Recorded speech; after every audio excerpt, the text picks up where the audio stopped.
Assalamualaikum warahmatullahi wabarakatuh. Shalom, Om Swastiastu, Namo Buddhaya, salam kebajikan bagi kita semua.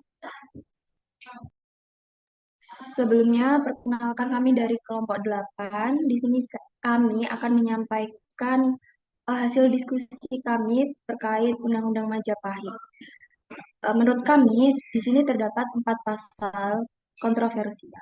Sebelumnya, izinkan saya untuk memperkenalkan diri saya sebagai moderator.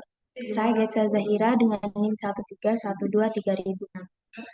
Selanjutnya, rekan kelompok saya yang pertama yaitu ada Raifa Kamoranesi dengan NIM 1312332, yang kedua yaitu Cahaya Dewi Artanti dengan NIM 13123.067. Yang selanjutnya itu ada Tiara Eka dengan NIM 13123.083. Yang terakhir yaitu ada Anastasia Tiffany dengan NIM 13123.066. Selanjutnya akan dijelaskan oleh Raifa Kemoranesi. Di sini saya ingin membahas tentang pasal 55 yang menurut saya sangat kontroversial.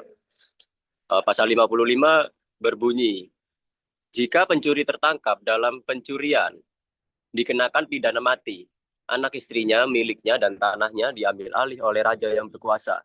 Jika pencuri itu mempunyai hamba atau kaula laki-laki dan perempuan, hamba itu tidak diambil alih oleh raja yang berkuasa, tetapi dibebaskan dari segala utangnya kepada pencuri yang bersangkutan.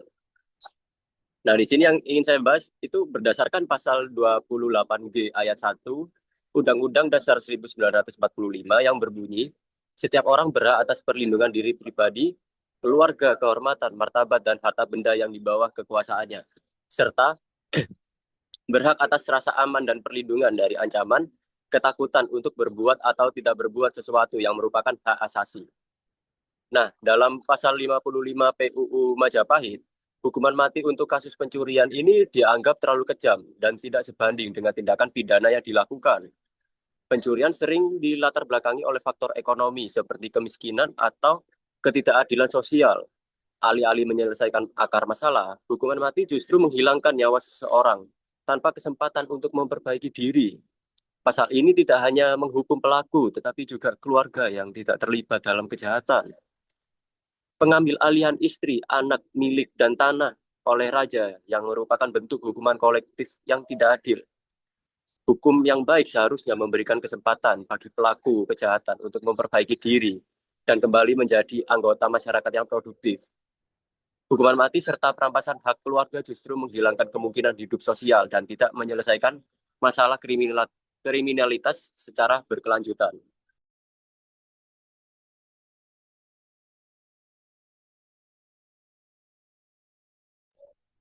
Pasal selanjutnya akan dijelaskan oleh Cahaya Dewi Artanti.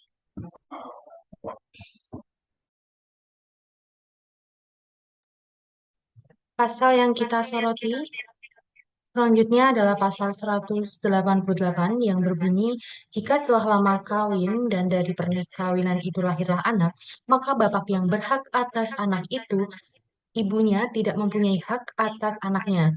Jika anak itu dikawinkan oleh ibunya tanpa perintah ayahnya, maka ayahnya berhak menceraikan anak perempuan itu kalau menantu itu kurang disukai. Ibunya harus mengembalikan tukon kepada pemuda yang ditolak oleh ayahnya. Hal ini mengesampingkan kesetaraan gender dan ketidakadilan dalam pembatalan perkawinan. Ini bertentangan dengan prinsip kesetaraan gender yang diakui secara luas dalam hukum modern dan norma sosial. Seorang ibu seharusnya memiliki peran yang sama pentingnya dalam membesarkan dan merawat anaknya, sama seperti hak ayah. Jika dilihat pada Undang-Undang Dasar Negara Republik Indonesia tahun 1945, ayat 20, pasal 27 ayat 1, di mana pasal ini itu mengutamakan persamaan kedudukan di hadapan hukum yang bertentangan dengan diskriminasi hak antara ayah dan ibu yang seharusnya mempunyai hak sama atas mengasuh anak. Selanjutnya, memberikan hak mutlak kepada ayah untuk menceraikan anak perempuannya tanpa mempertimbangkan persetujuan dari sang anak adalah alasan yang tidak sah dan tidak adil. Hal ini berdasarkan Undang-Undang Perkawinan, di mana perkawinan seharusnya didasarkan pada persetujuan kedua belah pihak.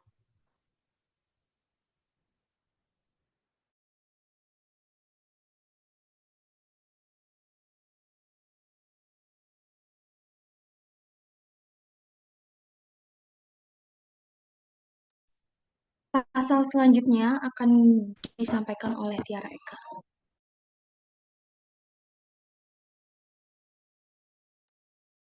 Pada pasal 200, yaitu yang berbunyi, barang siapa pergi ke tempat tidur perempuan yang telah bersuami dengan maksud menidurnya, dendanya 2 laksa. Dan jika perempuan itu meloloskan diri dari pelukannya, denda itu diserahkan kepada suami sebagai penebus hidupnya. Jika dia berhasil menidurinya, dikenakan pidana mati oleh sang suami. Kami kontra dengan pasal ini karena mengapa sang suami saja yang berhak untuk menghukum mati si pelaku? Karena akan lebih baik jika perkara tersebut dilimpahkan ke pengadilan saja dan hakimlah yang memberikan hukuman yang setimpal dengan perbuatannya.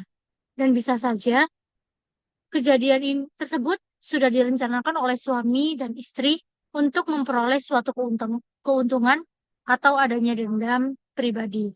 Jadi, menurut kami terlalu berat dan kejam untuk memvonis adanya hukuman mati dan tidak adanya hak asasi manusia untuk hidup. Dan untuk hak untuk hidup dijamin pada pasal 28A Undang-Undang Dasar 1945 yang berbunyi, setiap orang berhak untuk hidup serta berhak mempertahankan hidup dan kehidupannya.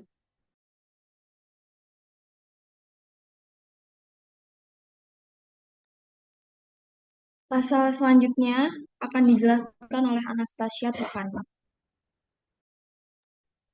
Baik, di sini saya akan menyampaikan ketidaksetujuan saya mengenai pasal 207 ini. Di pasal 207 mengatakan bahwa barang siapa memegang seorang gadis, kemudian gadis itu berteriak menangis, sedangkan banyak orang yang mengetahuinya, buatlah orang-orang itu saksi sebagai tanda bukti. Orang yang memegang itu kenakanlah pidana mati oleh raja yang berkuasa. Sedangkan apabila kita melihat pada pasal 205, mengatakan bahwa barang siapa menegur seorang gadis, mengajak lari, berkata manis, kemudian mengajak ke tempat sepi, ia adalah bandot. Jika ada orang yang demikian, harap dikenakan denda 4 kali oleh raja yang berkuasa. Menurut saya, sudah tepatlah di pasal 205, orang yang memiliki unsur kesengajaan dihukum dengan hukuman yang setimpal, yakni denda 4 kali oleh raja yang berkuasa. Kita lihat pada pasal 205 ini, sudah jelas bahwa di dalam pasal tersebut memiliki unsur kesengajaan. Namun, dalam pasal 207, belum tentu ada unsur kesengajaan. Namun, di dalam pasal 207 itu, dikatakan bahwa apabila ada orang yang memegang itu, maka kenakanlah pidana mati oleh raja yang berkuasa. Saya menyoroti dalam asas praduga tak bersalah, yakni yang merupakan salah satu prinsip hukum yang fundamental dalam sistem peradilan pidana, menyatakan bahwa seseorang dianggap tidak bersalah sampai terbukti bersalah di pengadilan. Maka dari itu, berdasarkan asas praduga tak bersalah ini, seharusnya tidak hanya karena seorang gadis yang teriak menangis, maka langsunglah orang tersebut dipidana mati, namun seharusnya ada pengadilan yang mengadili perkara tersebut dan memberikan hukuman yang setimpal dan sebenar-benarnya. Dilihat lagi bahwasanya pidana mati itu sangat tidak relevan di kehidupan kita saat ini karena sangat-sangat bertentangan dengan hak asasi manusia. Sekian dan terima kasih.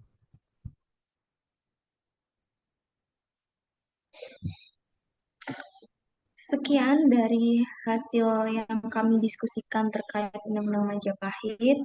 Selebihnya terima kasih. Mohon maaf bila ada kesalahan saat kami menyampaikan.